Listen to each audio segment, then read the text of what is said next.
Hello, today I'm going to talk about the explanation of chapters 7 and 11 of Bolaños Cuellar's book. I am Juan David Charpena, Cures, Translation Techniques, Group 55,1037-37. So let's start. Chapter 7. Chapter 7 begins by discussing Peter Newmark's work, his studies, the book he wrote, and the important discoveries he made in the field of translation.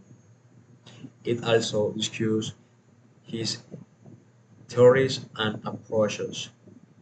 Newmark believes that translation is not just about transforming words into a person's native language to the reader. What is truly important is making sure that the person understands and comprehends the intended message. His contributions to the field of translation were excellent, and he was able to determine that translation was an autonomous academic field and should contain principles, methods, and objectives.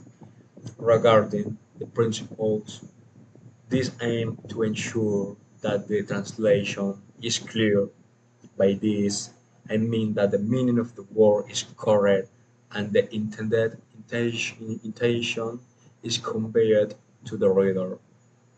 For this, it is important to consider the approach of the cultural context. Regarding methods, this section addresses the different strategies for translation, as there are two types of translation: semantic and communicative. Translation is based on context. The objectives are intended to ensure that the translated text conveys the same intention as the author intended. Newmark emphasizes that experience is important to all true translators. Experience is the practice or skill of doing something, and it is improves over time. Experience is linked to errors and refinement which help the translator perform their work impeccably. He even emphasizes that experience complements theoretical knowledge. A very clear example of this is the following. A person translating an expression like "it's raining cats and dogs" cannot translate it literally. They must know that the expression means "it's raining cats and dogs." On the other hand, Newmark created a teaching method for translation that consisted of the following aspects: analysis, comparison, and application. Analysis consisted of understanding what the text was saying and being able to convey the intention to the reader. But it also had to take in account the nuances of language, such as tone. In the comparison section, I taught them to differentiate between a more literal translation and a more adapt one. In this section, they also had to reflect on the mistakes he made and improve their translation methods in the application section. I taught them how to apply translation in different contexts, considering whether they could use semantic or communicative translation. Semantic translation refers to literally translating the meaning of what is written, while communicative translation tends to change it, make it easier for the reader to understand. So let's go to start with the chapter 11. Chapter 11. Intellect Gideon Theory, Descriptive Translation Studies, begins by the pointing out the Torrey was proposing a doctorate and that this thesis focuses on translation standards.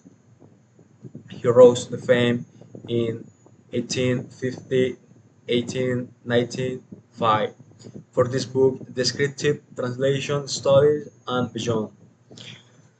Torrey then presents his approach to descriptive translation studies. Theory tells us that translation studies must involve a corpus analysis to verify whether translation is correct or incorrect. His approach has been widely criticized for separating description from theory, as he believed practical applications are more important than a systematic technology.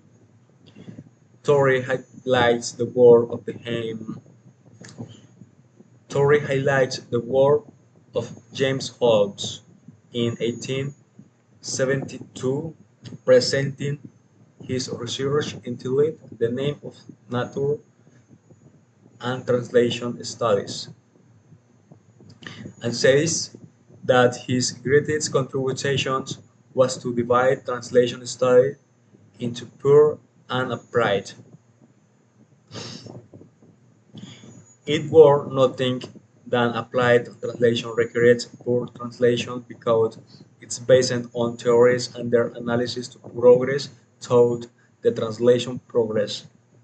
For this reason, poor translation serves as a theoretical and descriptive basis for applied translations. In translation studies, we find three perspectives: function, progress, and product. These are interconnected to produce the desired results. The function of translation is linked to the progress and the final product reflects the progress. I'll give an example of this. I need to tell a children's story to some children. The story's function is to provide a narrative and entertainment to children. When translating, the story must be narrated using simple and interesting language so the children listen attentively.